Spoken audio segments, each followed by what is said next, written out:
Hello everyone, কিছুদিন আগে শ্রুতির জন্মদিন ছিল। তবে সেদিন আমার ছুটি না থাকার কারণে কিছু করা হয়নি। তবে আমি ওকে জিজ্ঞেস করেছিলাম যে ওর কী চাই। উত্তরেও আমাকে বলেছিল একটা গোলাপ চাই, কারণ ও কোনোদিনও কারো কাছ থেকে গোলাপ পায়নি। তাই আমি ওকে একটা হ্যান্ডমেড বুকে বানিয়ে দিয়েছিলাম, যেটা ওর খুব পছন্দ হয়েছিল। তারপর আমরা তান্দুর টেলসে এসেছিলাম, যেখানে শ্রুতি আমাকে ট্রিট দিচ্ছিল। এখানে আমরা খাওয়া দাওয়া সেরে এখানেই আমরা টাচ আপের জন্য একটা ছোট্ট ড্রেসিং রুম বানিয়ে ফেলেছিলাম। যাই হোক, সেসব সেরে তান্দুর টেলসকে থামস আপ দেখিয়ে আমরা বেরিয়ে পড়লাম।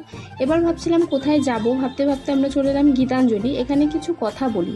শ্রুতির সাথে আমার বন্ধুত্বটা কিন্তু খুব কম সময়ের। হঠাৎই একদিন কলেজের বাসে দেখা, তারপর নাম্বার এক্সচেঞ্জ, তারপরে দু এক কথা থেকে আজ এই জায়গায়। ভালো বন্ধুত্ব হয়তো এরকমই আনএক্সপেক্টেডভাবে হয়। যাই হোক, সবশেষে বলবো এইভাবেই বন্ধুত্বটা যেন রাখতে পারি। তোমরা যারা যারা এরকম আনএক্সপেক্টেডভাবে একটা ভালো বন্ধুকে পেয়েছো, কমেন্টে অবশ্যই জানিও। তবে দিনটা আমার এখানেই শেষ নয়, এরপর আমি কী কী করেছি সেটা জানার জন্য অবশ্যই চ্যানেলটা সাবস্ক্রাইব করে রেখো।